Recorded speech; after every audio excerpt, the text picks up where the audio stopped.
Слезы — это не признак слабости. Это знак, что ты чувствовал, что ты жил, что ты неравнодушен.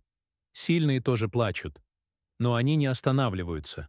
Когда внутри боль, не держи ее в себе. Позволь слезам говорить то, что не могут слова. Они очищают. Они дают силу. После них приходит тишина.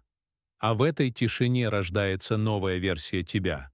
Спокойная, глубокая, сильная. Ты не слаб, если тебе больно. Ты настоящий. Ты живой.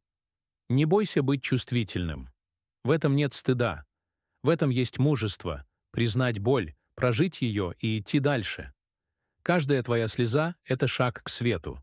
Потому что тот, кто умеет плакать, умеет и любить. А любовь — это сила. Огромная. Не стесняйся быть собой. Слезы — это начало новой главы. Светлой, чистой, твоей.